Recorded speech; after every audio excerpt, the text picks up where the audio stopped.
Okay, 1.7 midpoints and bisectors in our reveal geometry textbook here. So we have some vocab right at the beginning here. Again, I like to get that highlighter out if you're in your textbook or if you're making notes. So the midpoint of a segment is the point halfway between the endpoints of a segment. We're going to use the term midpoint throughout the year, making sure you understand that. So point that is halfway between the endpoints of the segment is your midpoint. It is in the middle, in the exact middle.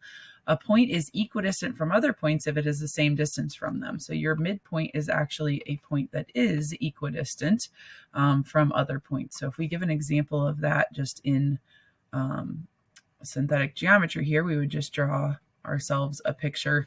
I could label these X, Y, and Z. And we could talk about y being the midpoint of x and z, or of segment xz here. Y is equidistant from x and z if that is the case. The distance between xy and the distance between y and z are the exact same.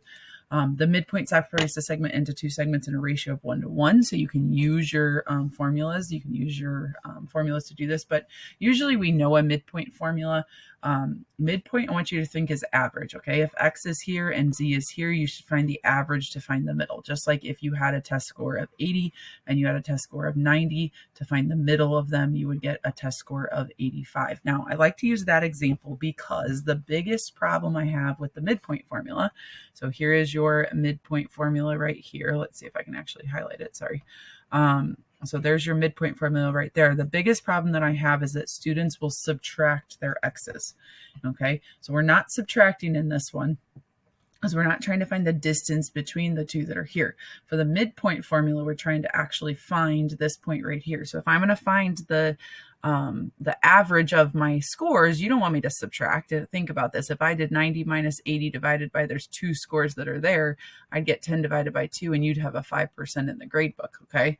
You don't want that to happen. So make sure that you're not doing that. When we talk midpoint, do an average. When you average things, you're going to add them together and divide by the number of numbers, which in this case is always going to be 2.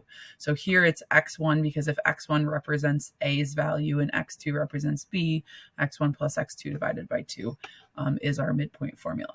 So finding a midpoint, you've got your examples and your checks in here. Just to give some, because they're pretty quick, I'll go through them. What's the midpoint of xz? Well, if x is at -3 and z is at 8, we're going to add those values together and we're going to divide by 2.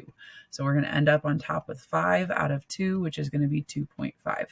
So my midpoint is going to be at 2.5 there. Midpoint of AF, so we have A at -5 and we have F at 7. Again, we're going to add those values together and divide by 2. It seems a little bit off sometimes, but that's what you're going to do. You're averaging them. So you're going to get 2 divided by 2, which is 1. And so my midpoint here would be at 1. Now you can always check yourself, okay? You are also welcome to count them off. But the reason we do the formulas on the easy ones is because some of them get more difficult. You can get weird decimals, fractions, so on and so forth. Okay, so midpoint on a coordinate plane. This is where we kind of get into a little bit more complicated of stuff, but it's very similar here. So the formula changes and it changes to an ordered pair here just because you have to do two different midpoints. So you're going to find the midpoint of the x's and then you're going to find the midpoint of the y's. And when you put that together, you have the midpoint of the actual line segment. So you're not going to do anything with the x's and the y's combined. You're simply going to say that, well, if P is at this x value and Q is over here at this x value, what's the middle of those?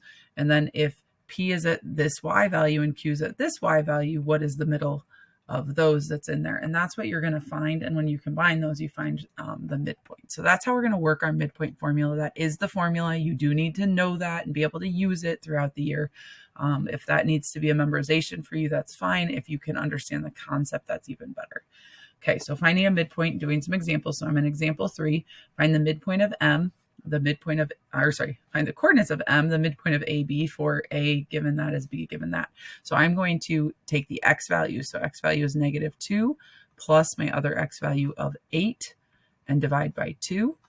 And some of you will want to do these separately. Some of you will do them together. So this is an ordered pair. So I can put that comma in there and then do the Y value. So I have a Y value of 1 and 3. I'm going to do 1 plus 3 divided by 2. And if I solve that out, -2 plus 8 is 6 divided by 2 is 3. And 1 plus 3 is 4 divided by 2 is 2. So we end up with a midpoint at 3, 2. Okay, some of you will want to do it separately. So same idea here, find the coordinates of B, which is the midpoint of this. So we're given A. So we could take -3 plus the other x value of 5 divided by 2. So here you get 2 over 2, which is equal to 1. And then you can take the y values, -2 plus, and then we have a y value of 10 divided by 2. So that would be 8 divided by 2, which would be 4. Just make sure you understand that just giving me that answer is not okay, because the midpoint is a point and it's going to be an ordered pair here. So my midpoint here is the ordered pair of 1, 4. An ordered pair has a comma and it has parentheses around it. So make sure that you use the correct notation there. Okay, so find the missing coordinates. So this is saying find the coordinates of A if P, the point 3, 1/2, is the midpoint of AB and B has coordinates of 8, 3. So I like to draw myself a little bit of a picture here to explain this one. So if we have this picture here and we have a midpoint, so we know that that point's right in the middle of the other two. Coordinates of A if P is the midpoint of AB. So this would be AB and P would be the midpoint of it.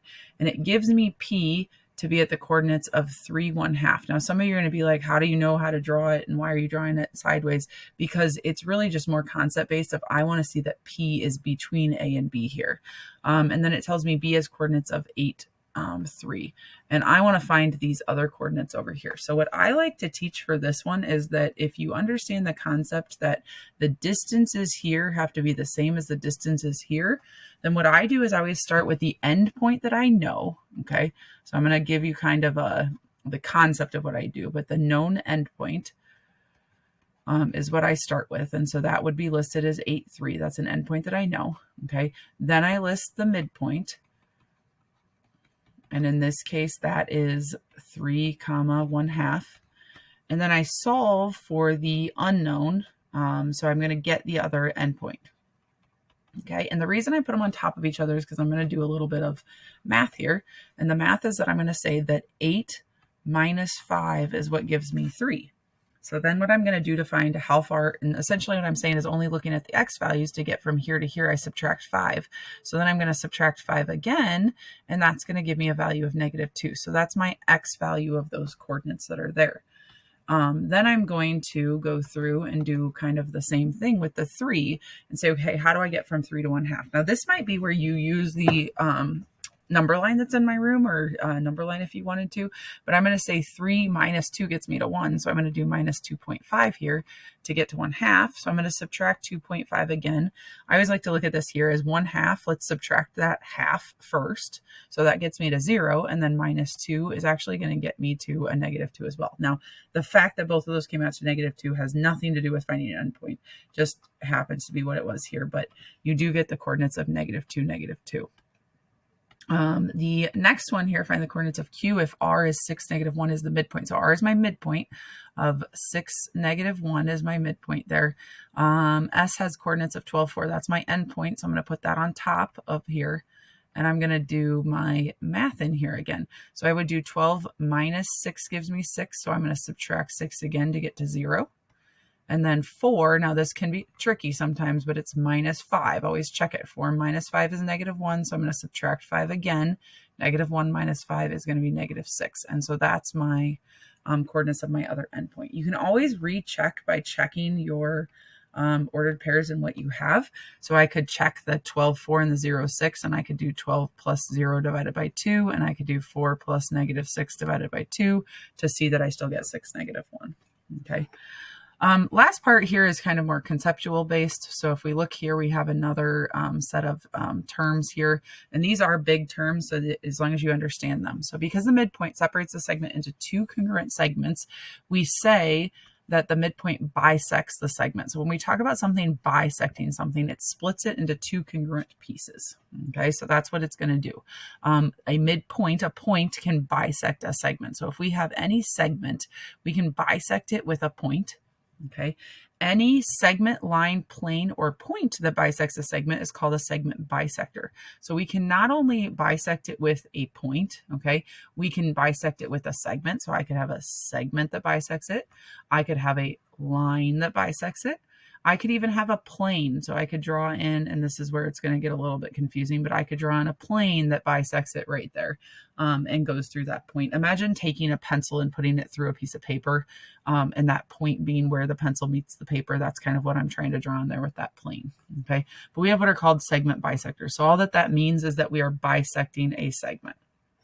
So finding some measures based on that information, find the measure of RT if T is the midpoint of RQ. So if you're given a midpoint again here, it is a segment bisector of RQ there, then I can say just simply here that 2x plus 3 is equal to 4x minus 5. I'm going to skip the algebra of that. We just have that concept that becomes an algebra.